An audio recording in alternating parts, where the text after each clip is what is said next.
what it's going to do when we're done, once it pans past the ship, it's going to go into the flare, and then it's going to pass the flare, and that's where David's going to put Cirrus coming by. Oh, okay. And he's going to do a shot where it pans as Cirrus goes towards the Earth, and then reveal the Earth. Gotcha. All right, cool.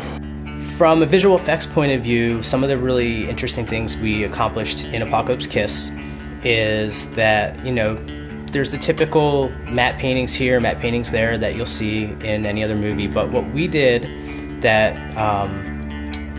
was fun for me was we combined some CGI visual effects with models at the same time. And there are certain scenes where you'll probably look at it and not even realize that there's that happy marriage between the two. And it's important for Christian in this film to have that certain look that has a little bit of a retro feel, but a modern aesthetic.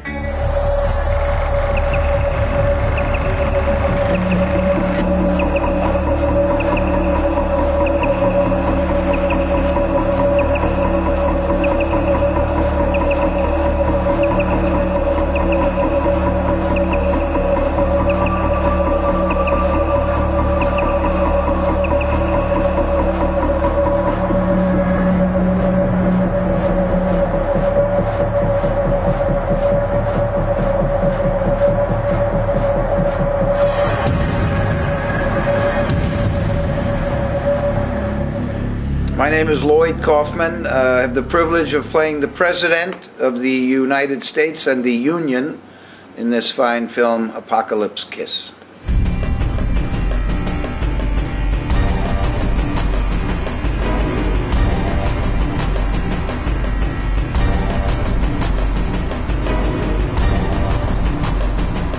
Now, how many days have you been shooting, Chris? This is our first day, Lloyd. I wanted you to be our first. I wanted you to pop our cherry. For 7 years, I have tried to lead this great nation and our beloved Union to the best of my abilities. But now I fear that I must share our grief as we perceive the last days of our world. And how were you contacted by Mr. Grillo? Well, Christian Grillo and I were in jail together. I was his bitch. He spent all his cigarette money on me, and he called me Chino in those days, of course. And, you know, I guess he thought because I have this pimp coat that I might look like a president. And what do you think about our mill here and our sets? Well, as a underground filmmaker myself, was extremely impressed with the wonderful efficiency of having basically making your own damn movie studio, which is what you all have here. It's you've got places to build sets. I mean, it's wonderful that you don't have to make company moves, and the building itself has a very good aura about it. I think it's got a good karma. If you Lloyd himself, you know, he's an icon in his own right. He's been doing this for years and years and years. For those of you who don't know, Lloyd Kaufman owns Troma Films, so Toxic Avenger, Kabuki Man, you name it, it's all there, all the stuff you love.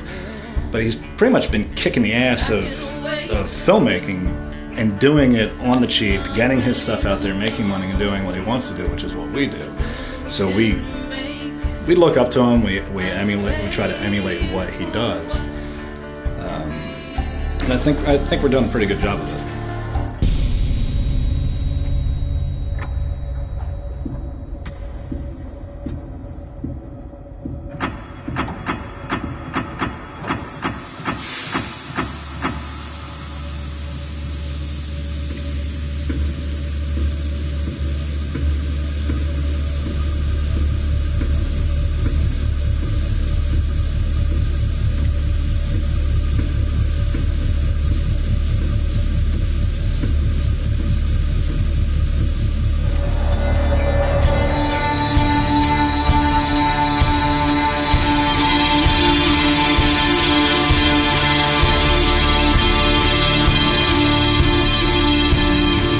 I've been making my living as an actor for 47 years. So I don't wait tables, I don't tend bar, I never did any of that. I only acted. That's all I did. That's all I do. And now I'm old and I'm retired in the sense that I take every pension that I can get, you know, from every union, but I still work from time to time. I never had the luxury of saying, oh wow, this is a great role, I have to do this. It was always a job. If anybody asked me to do something, I did it because it was a job. It's what I do. And I liked most of them, and I didn't like some of them, but I still did them because I wanted to work. And it's the type of work you want to do. I'm not a movie star. I never was at that point where some people, you know, have 10 scripts and they pick what one they want to do. Or maybe they pick none of them. I never. Okay. I was never in that place. Action 2. Action 3. The guy from the Grand. Night manager said Wade was seen with 2 girls on the night he was killed. Wade also had multiple stab wounds in the back.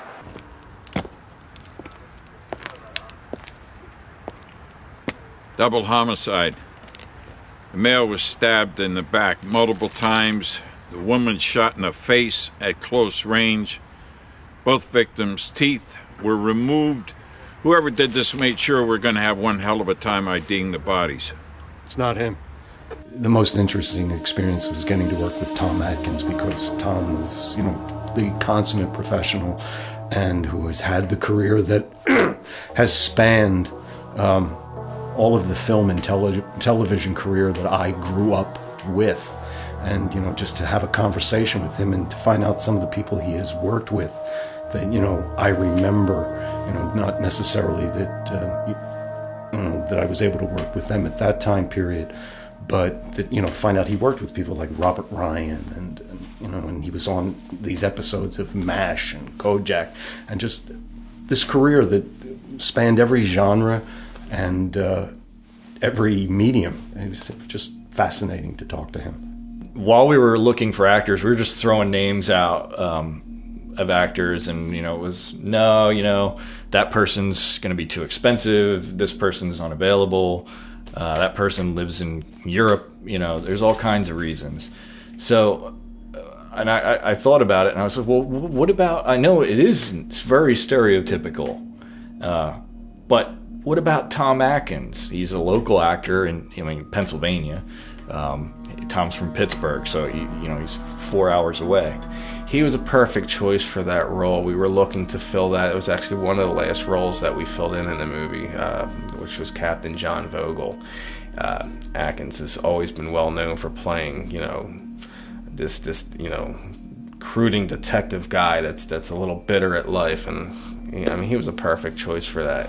Well, can you tell me a little bit about just about the character that you're playing? Like, what is there anything that you intend to bring as far as like what this character is? No, I intend to know the words and not bump into the furniture and say everything loud enough to be heard, because I figure that's the least that the people earn by watching it.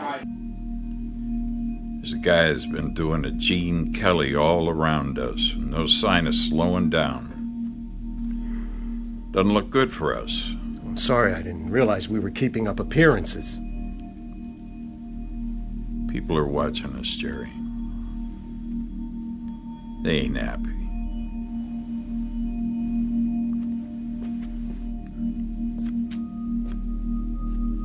Get your shit together.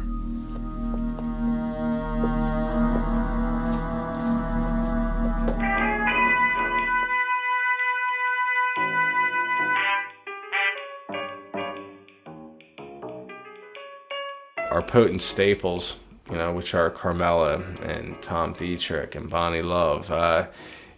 I've worked with these three people probably for like the last, pretty much everything I've ever made. I can't really see doing it another way. These are always people that I know what I can get from them. I know what their limits are, and I know what their strengths are, and they're part of my potent family. So, it's obvious that they would be a major part of this film. Still looking for your killer, huh? My killer. Tough one. You know, you think, just a theory, but you think you could help me.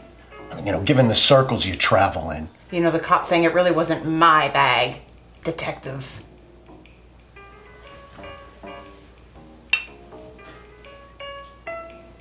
I see you still can't tie your own tie. Perhaps I needed you for more than you ever realized.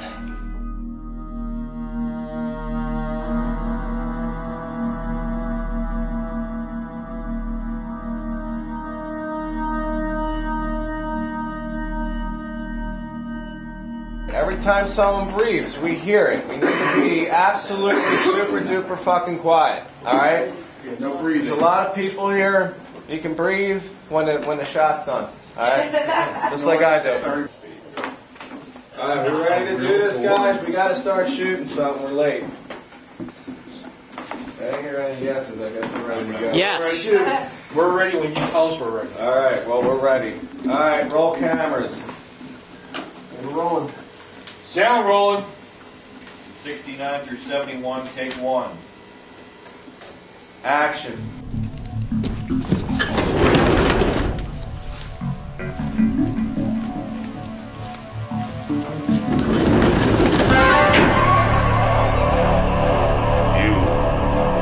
Suggested that my offer is not of the fairest. That shit we're trading's worth more than 50 measly credits.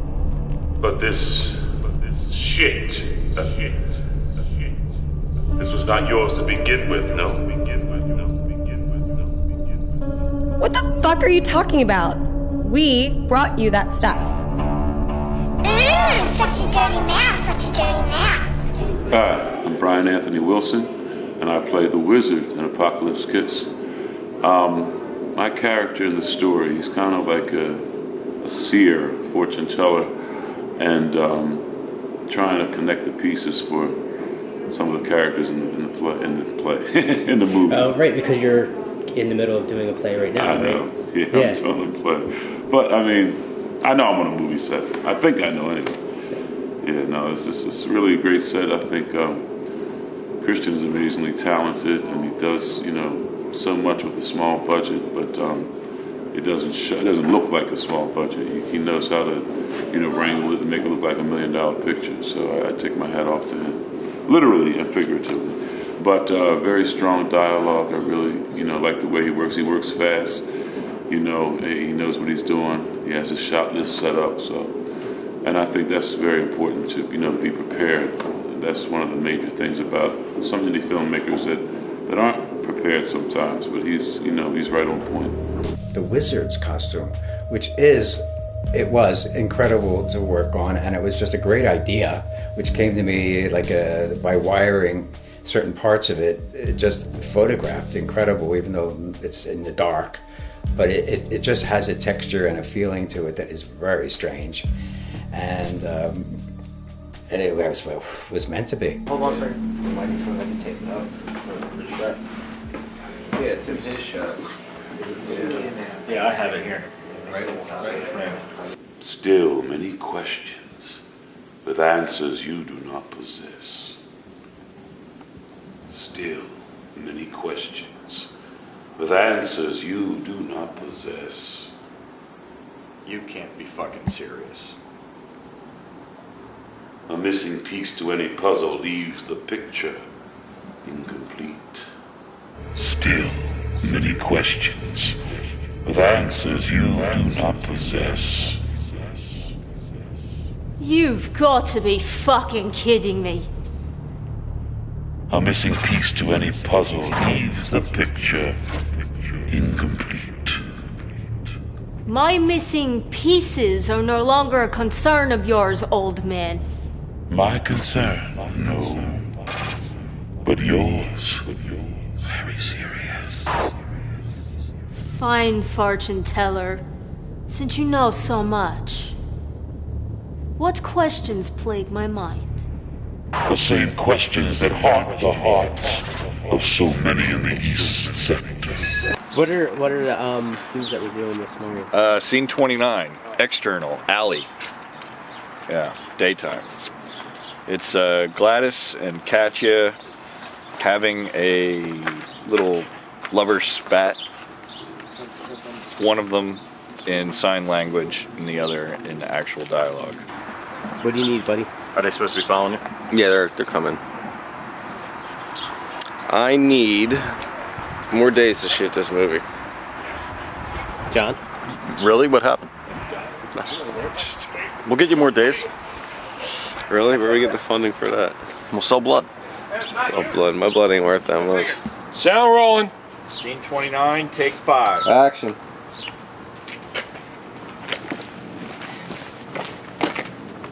We could have stayed at Plex's a couple more days. You made me fuck that fat pig for nothing.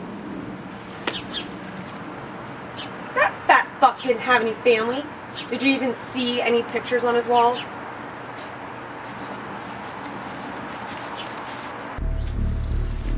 We could have stayed at Plex's a couple more days. You made me fuck that fat pig for nothing.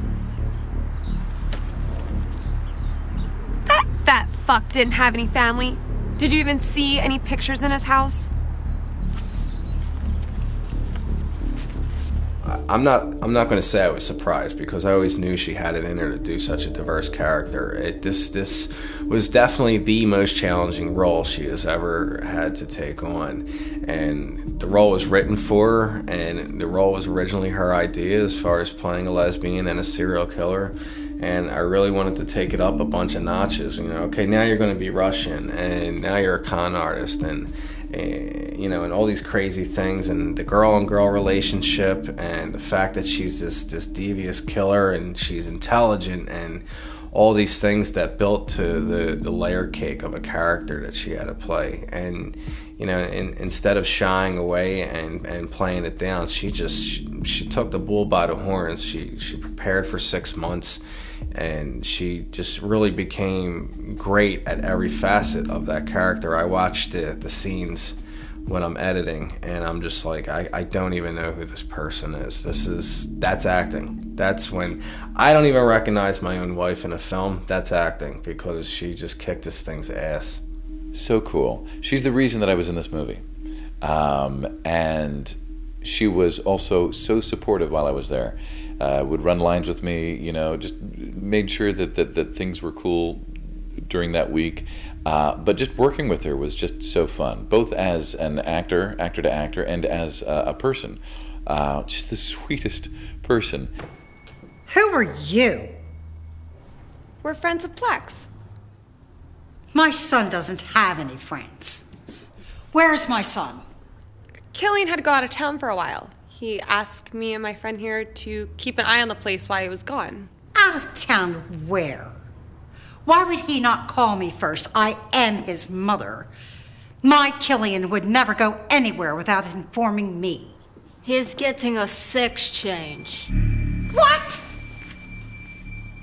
My son is not gay? Oh, he didn't think he could tell you. Why would he not tell his own mother? What the fuck? I need a Valium. He keeps them special for me in the bathroom. Wait. Oh, get off of me.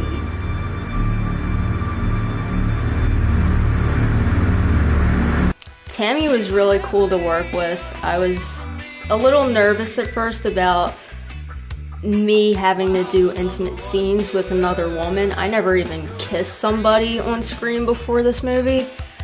So my first kiss is with a woman. Yay me! That's an awesome story to tell. But Tammy was really cool. Like, she didn't make me feel uncomfortable, and we had a good communication going on. We worked off of each other really well, and she was just as professional about the movie as I was. When we both came in the morning to do our scenes, we both already knew our scenes from top to bottom.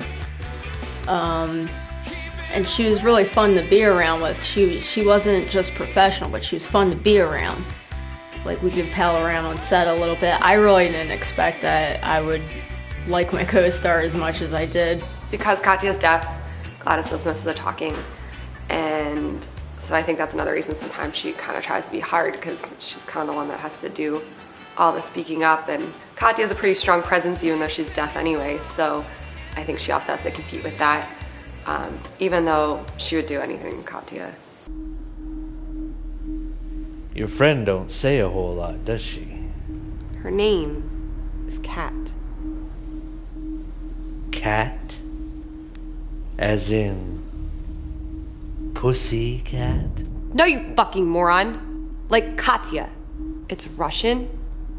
It means pure. It's a beautiful fucking name.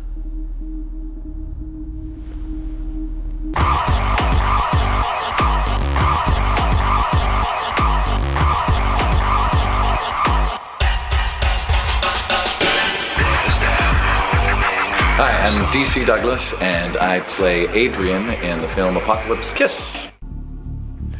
You have to admit, it's kind of cool meeting the guy who's been pursuing me for, how long has it been? It's been a while. 2 years! I knew DC via Facebook because he voiced one of my favorite video game characters, Albert Wesker.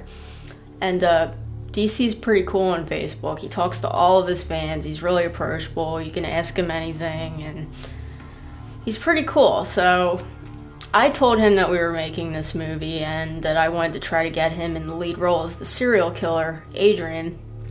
And he didn't take it very seriously at first, because I'm sure he gets a lot of messages like that, like, hey, I'm going to get you in this movie.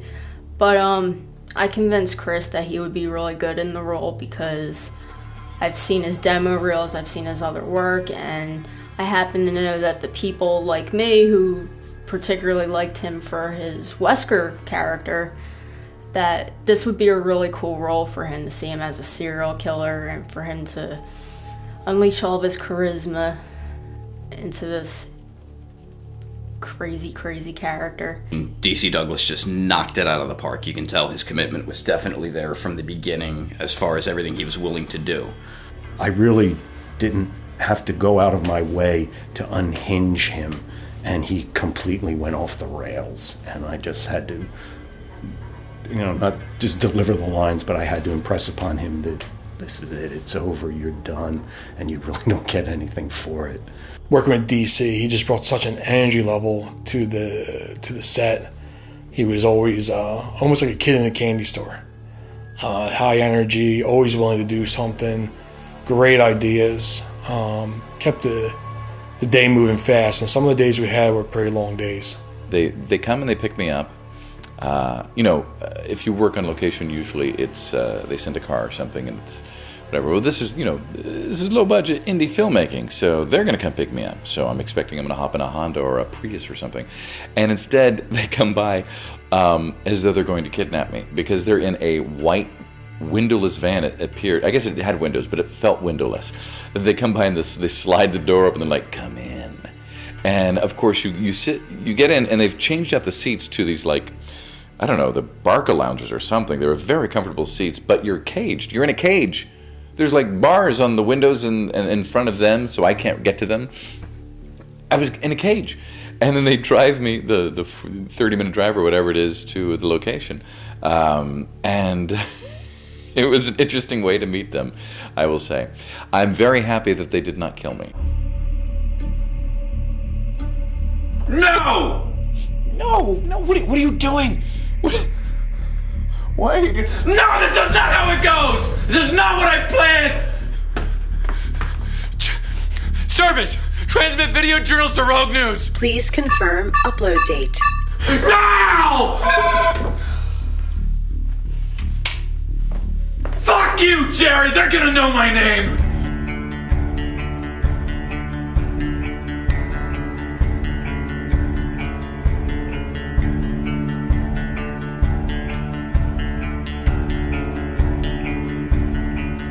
Let's find out the truth of what happened behind the scenes of Apocalypse Kiss. There's a photo of myself and my husband, Tom Dietrich, where the two of us are just grinning from ear to ear. We had walked on set, and it was great, and we kind of looked around, and there was, you know, the whole Trader's Alley and all the different items on set, and then somebody turned on the lights. And I think both of our mouths just fell open. It was unbelievable that with a low-budget film, which this film was, that they were able to create this outdoor scene with really very little, but just complete imagination and ingenuity and just know-how. I knew that Trader's Alley would be one of the most important locations, so we looked at our options. And we had originally planned to film it outside. And because of the number of characters that were involved in the scene, leads, Tom Dietrich, Carmela Hazlett, Tammy Jean, D.C. Douglas, and people that we weren't going to have on set at the same time, another challenge of low-budget filmmaking. We had to have a location that we had absolute control over. And instead of that exterior location, we eventually moved that into a mill that we had found that's over 100 years old, that we essentially turned into our studio.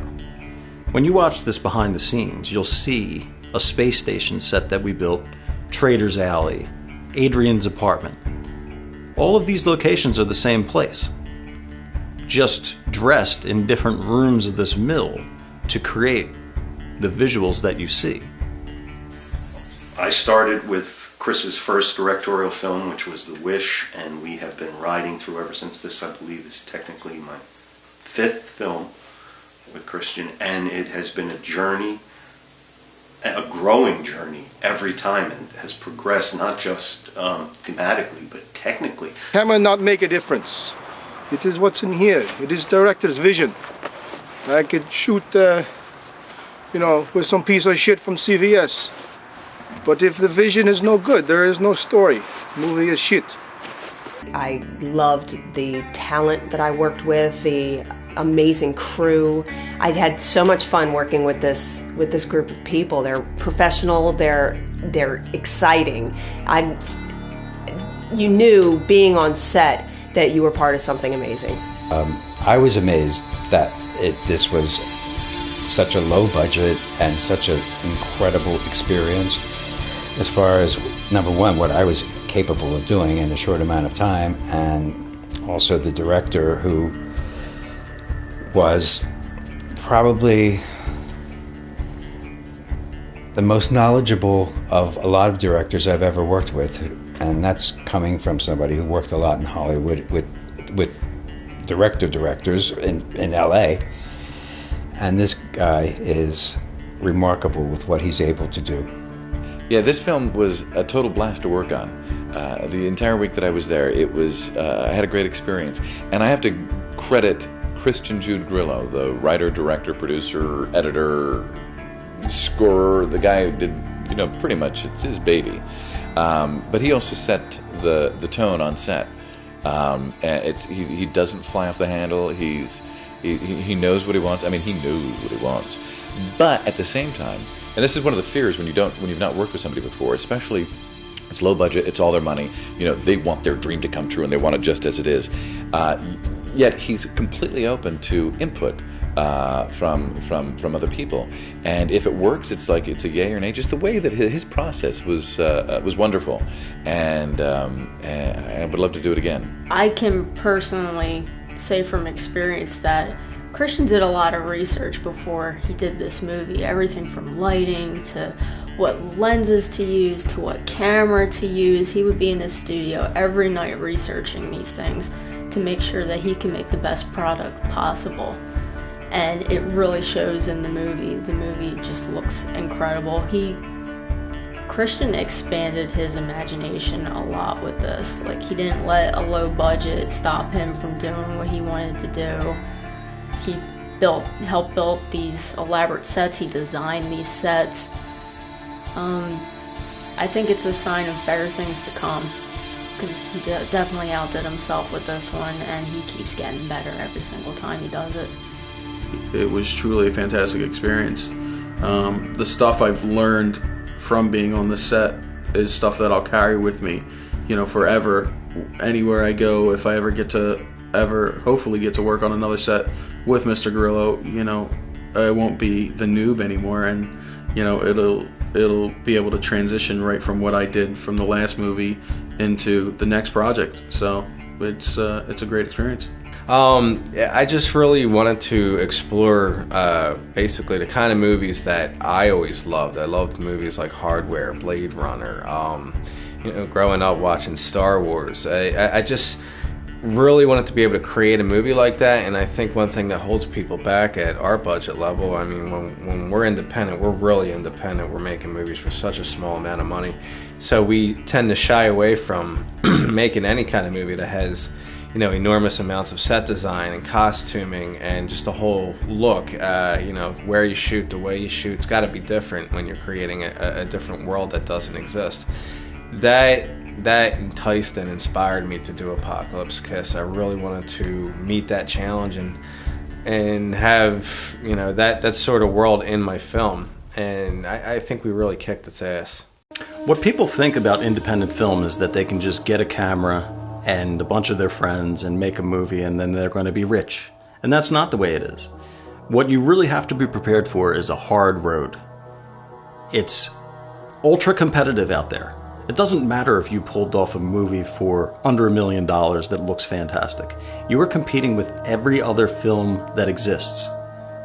Our movie exists in a space where you can see it on Redbox.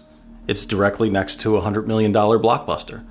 And people will watch that film and expect the same level of professionalism and entertainment that you get out of that $100 million blockbuster. So, to independent filmmakers, what I would tell them is, it's not the old days anymore, where you think, I'll make a super low budget film for $5,000, my next film will be 20 grand, and I'll keep working my way up until eventually I'm in Hollywood. It's not that situation anymore. You will be forced to make your movies cheaper, make them better, get better actors, hire named actors. It's not as direct of a path as it used to be. If you look at the films that continuously get theatrical play, they're from the same directing, producing teams. Blair Witch is 1999, and we were promised a revolution where we could get our films out to the audiences. And you can get your film out to audiences, but not for any money. The state of Hollywood is in reevaluation. I think they're beginning to realize the way they've been doing it isn't the way it's going to be done anymore. It's got to change. I mean, where you have to bring people in with 3D and special effects, and you know, there's not much in the way of a story or just interest in general. I think it's to be rethought. I believe that we are going to see the death of the multi-$100 million movie, the mega, you know, $500 million Avatar movies just aren't going to be made. They're going to plateau, and then it's going to get back to a basic thing. Film is a great medium, but it's an expensive medium, and it always has been. If people knew the equipment we used to make Apocalypse Kiss and how much the actual equipment really cost when it all came down to it, you would see a lot more people talking about why does a movie like Avatar cost $500 million. It's pretty obvious that Hollywood's in trouble right now. When you're making movies for $350 million, and your box office return $30 million, obviously that's a business that's going to fail. It's really cool being the underdog, in 2013, where we're at right now, and making a movie because we have the technology to do so for, basically what their driver would make to drive people back and forth or something. We're doing it on a drop in the bucket of what a Hollywood film is being made for. And the fact that, one of our films can be sitting there in a kiosk on Redbox right next to that $300 million movie, that's fucking awesome to me, because it shows that creativity is always going to outweigh a budget.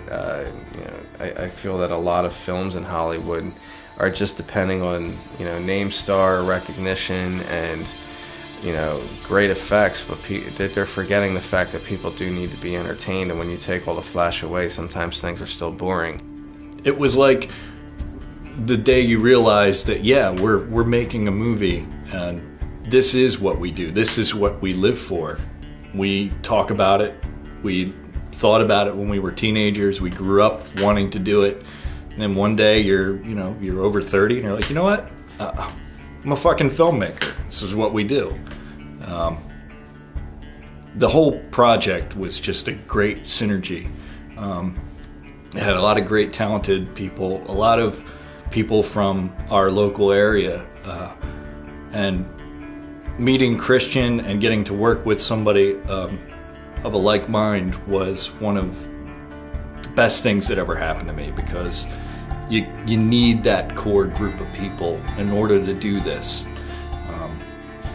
and that's what we have.